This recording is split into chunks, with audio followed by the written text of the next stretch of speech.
Now, as we look towards the coming year, it's probable that the national recession will continue to take a toll on our revenues. And in March, I'll be back here talking to you undoubtedly about additional painful cuts. I don't look forward to it. I know you don't.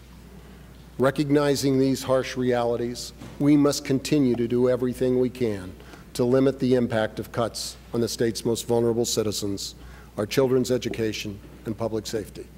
And we will.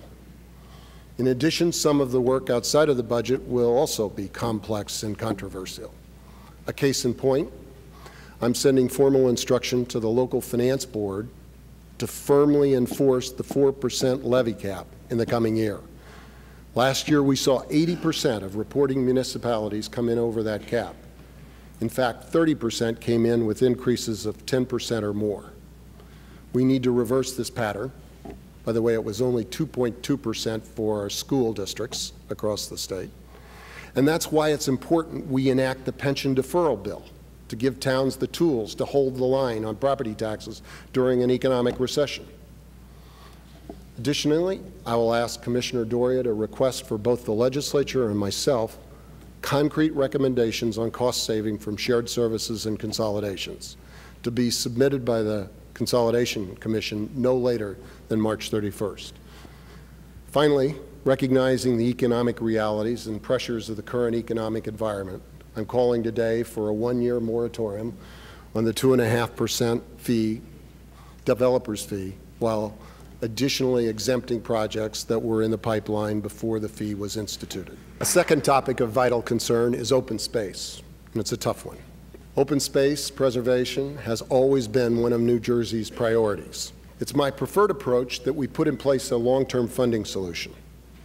That said, we needed a minimum, an interim bonding question for November's ballot to extend the financing the voters approved in 2007. Between the budget, ethics, and job creation for the economy, I will need your bipartisan cooperation to address the people's agenda. My door is always open to anyone who is seriously interested in putting good ideas on the table, intellectually honest ideas. One good idea I like is the posting of our state expenditures on the internet, as suggested by a number of Republican legislators. I think this is a credible way to increase accountability and transparency in our budget process, and I've directed the Comptroller at Boxer to review how to undertake this initiative. In closing, 3 years ago, I came to Trenton to make our state a better place for all of our people, to move an agenda on fiscal responsibility, on ethics, on early childhood education, on the environment, and on health care. We've made important strides. There surely is more work to do, and I'm committed to finishing the job. We don't choose the circumstances in which we govern. Let me repeat, my first priority, my second priority, and my third priority is to get our state through these challenging economic times. Our job is to help our citizens cope with this crisis and lay a foundation for a strong recovery.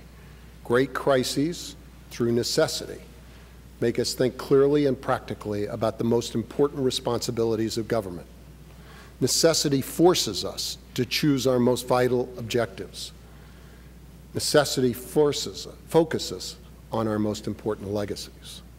In 2008, my second and third grandchildren were born. It was a great year. When I look at those two boys and when I think of the young men they'll one day become, when I think about the world we're creating for all our children and grandchildren, I'm certain that the work we're doing is important. We must strive for universal preschool so that all of our children have a chance to succeed in a competitive environment. We must do our part to fight climate change by investing in energy conservation, alternative power, and mass transit. And by the way, we must flat out build that new mass transit tunnel between New York and New Jersey, and we should do it now. We must work with county executives, freeholders, mayors, and school boards to make New Jersey more affordable by holding the line on property taxes. In the coming year, we must build on our commitment to healthy children and healthy parents. I entered public life because I believe that government matters, that government can play a constructive role in people's lives. I know it has in mine. I'm sure you feel the same. Almost 35 years ago, I chose to live in New Jersey because of its great strengths. It's a wonderful environment to raise children in. And I raised my kids here. Through good times and bad, I've always been able to count on my community to stand together. Today, we must stand together.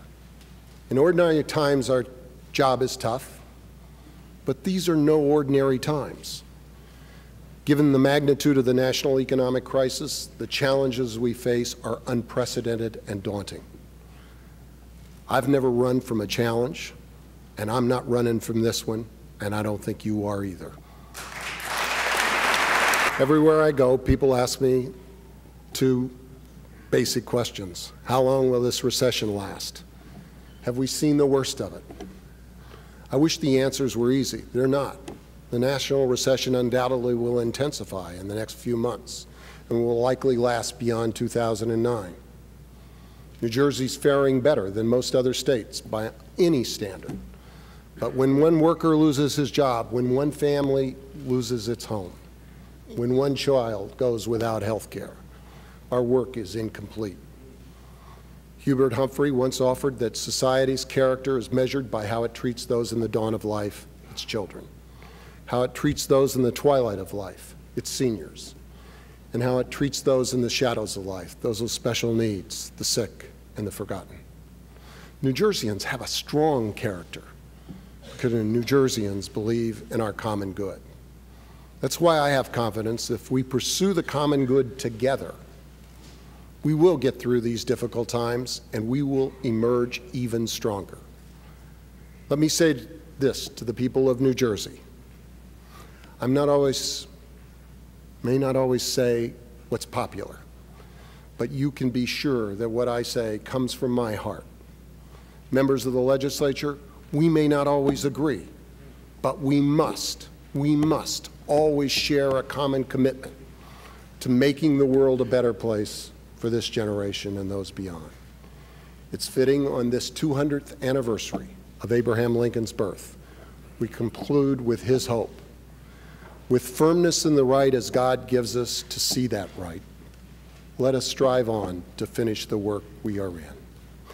Thank you, and may God bless you. God bless New Jersey and America.